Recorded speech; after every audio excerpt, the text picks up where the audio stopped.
Hey guys, this is Nick. And this is Carrie. Welcome to our interview. Hello and namaste. This is Lalit Kumar, and you're watching Spotlight. Today we have with us Nick and Carrie, an electrifying creator couple whose content is lighting up the Indian screens quite bright. We dive into a fiery chat with them and get to know their secret sauce for content that pops. Nick, Carrie, welcome to Spotlight. Thank you for having us, Lalit.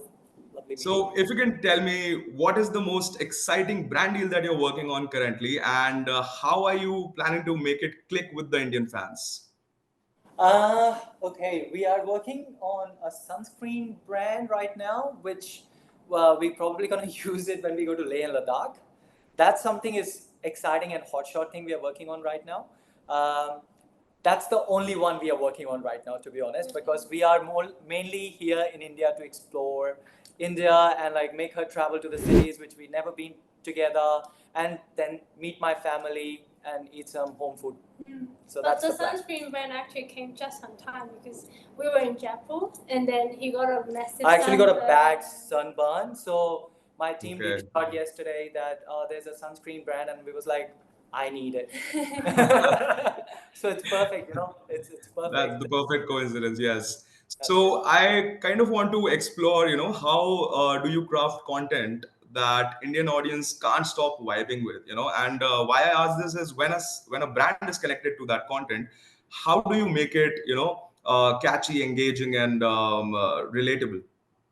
I think the one thing is like we never do anything kind of like out of the box thing. We keep things very like go to our values of creating content, and whenever there's a brand deal, if that brand deals kind of like matches the values we have and matches the audience values we have.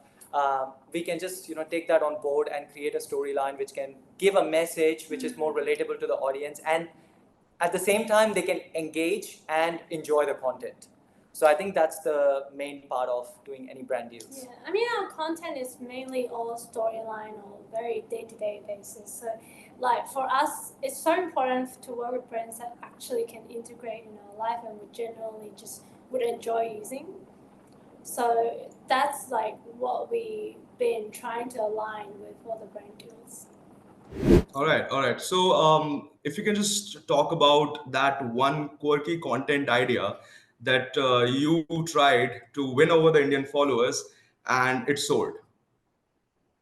I think anything with cricket can be very like crazy when it comes to like me cheering for India, and then she didn't like cricket, but slowly she kind of like understood the game, understood the emotions of cricket, and started enjoying every ball. And from watching no cricket to watching a whole one day cricket game of 50 overs, both sides playing, I think that's a quirky content we have done and went like crazy. I have another one. I think for us, like I really not resonate, but like, I really love the product that we got. It's like translator. So it's like a lifetime translator where like he will be speaking in Hindi and I can review each and every single thing what he said and I understand. So you can't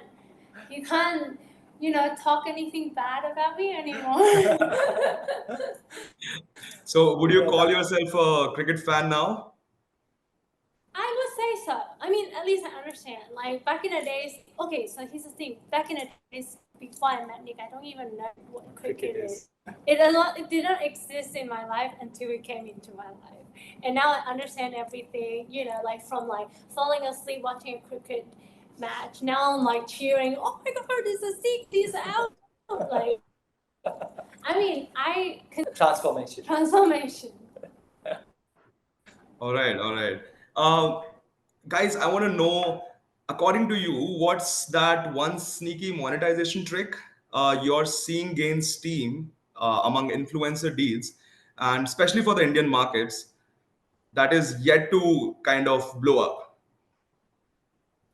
I think the more a storyline, the more subtle, the more integration into a storyline that like I think the main concept is an ad should not look like an ad. Yeah. Like I'm doing a storyline and I'm just integrating the product within it. So it brings along the emotions and everything. So it makes more sense that like you sell a feelings than just they use this. It's just a lot more powerful. Yeah, and I think whenever the brands gives creator freedom to create content and to create a storyline which can resonate with their content and with their audience, I think things monetize itself. Interesting. So I don't know if this answer is going to overlap with the answer for the next question that I'm going to ask you, but let's see if you can get as creative as you are on your Instagram pages. We see a lot of global creators finding their audience in India now. How do you see this trend? One.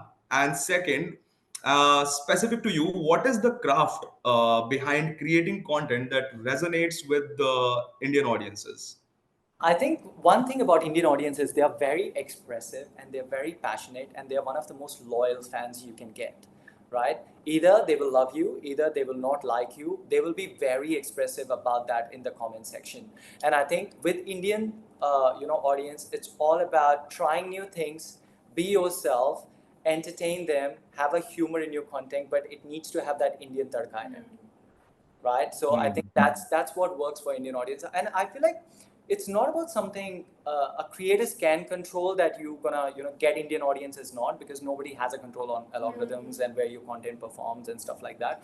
But I think for us, what it works is because I'm Indian, she's from another country, and then I have introduced to her from last 7 years new things to India. I have made her travel here and try new things, and then she has her own reactions and opinions to each and everything she has tried. And I think people love to watch that, and they resonate with a lot of things in that content. So yeah. If you want to add, Gary, to what he said. I think he's totally right. I think like a lot of the audience actually really come from like me trying different Indian things, and it's been a fun journey. Like I cannot believe 7 years dating him, still so many things that I've never experienced before. For me, it's such a like fun experience, and I think like because I feel it's a fun experience, it's sort of like spread to the audience as well, that they found it is like fun to watch it as well. So I have a trend-centric question. I want to know from you guys what's the next big influencer marketing wave that you're betting on for 2025? Hmm. That's an interesting one. We actually never thought about it. This thing. Yeah. I think we have never really tried to ride any Wave. waves. Yeah. It's more like we have our vision. We want to produce as a projects that we want to launch, and we have been following that. So for us, like this year we've been trying to focus more on like YouTube long form. We want to bring out more quality content to the audience. I think for us, it's not about riding a wave. It's I have a loyal audience are grateful for my content. What else I can bring to them? Yeah.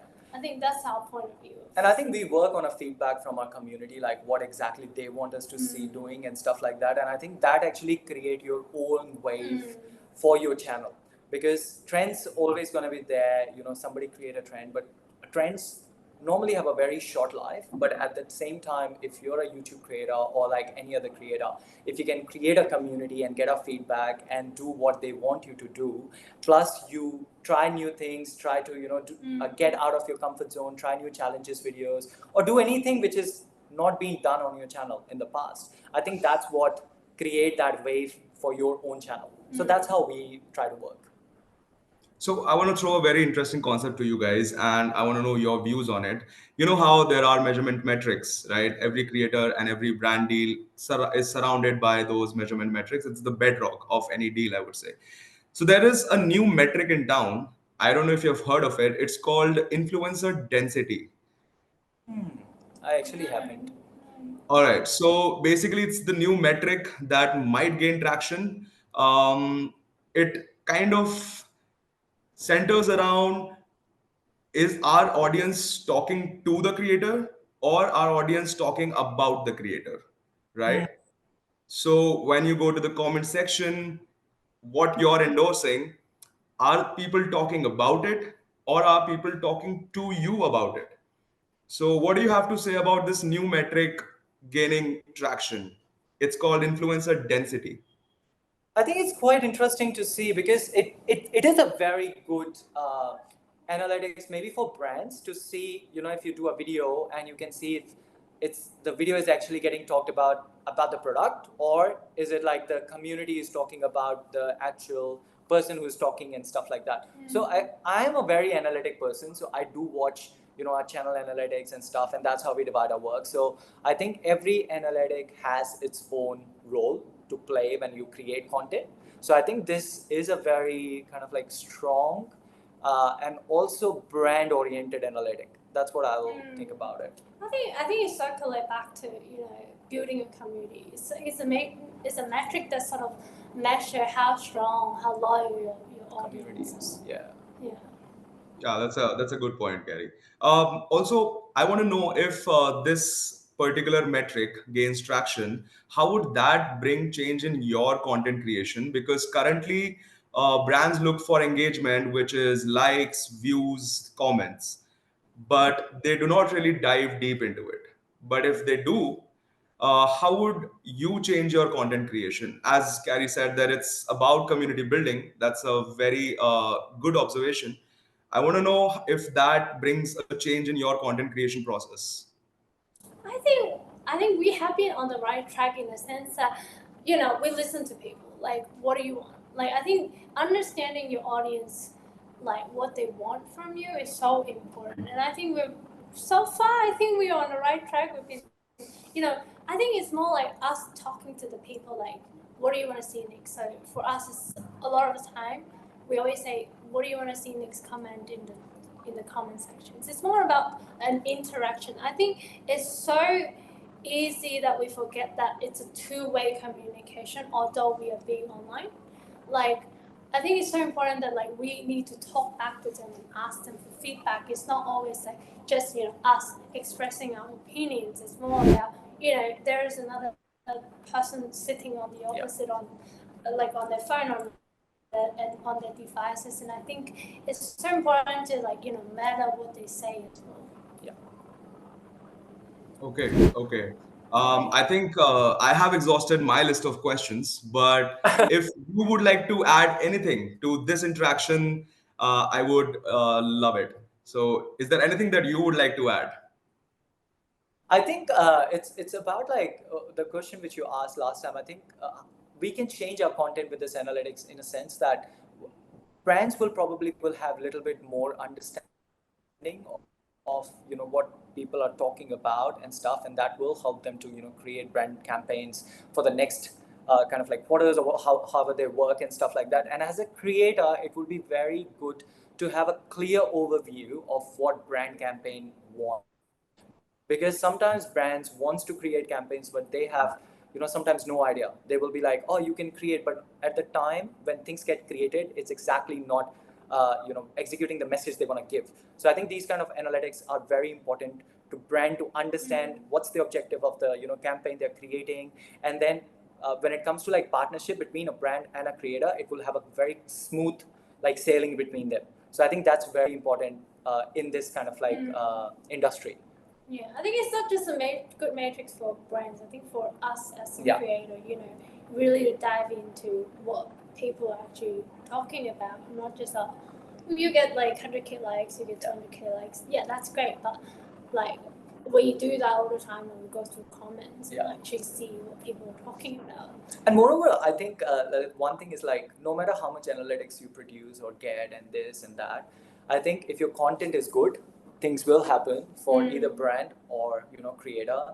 The one and the only thing will work for anyone is your content. So your content needs to be strong, and I feel like analytics will help you, but not to create content.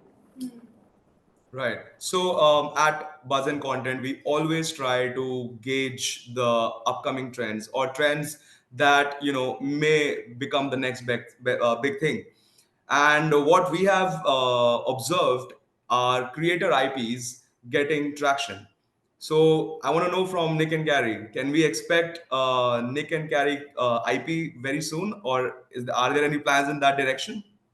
I think it's too early to say, so we will probably not talk about that yet. But we do have a lot of new things coming up, a lot of new segments on our channel, and we are talking about doing a relationship talk show. So that's a new thing which we are, bringing later this year. So we are working very hard on that. So we can spread some, more positivity out there. That's what we can give you right now. All right, I think that kind of is a good ingredient to the secret sauce I promised my viewers. Thank you, Nick. Thank you, Carrie. It was great talking to you, and I hope to have more interactions in the future. Thank you, Lalit. Thank Have you a so lovely much. day. You too.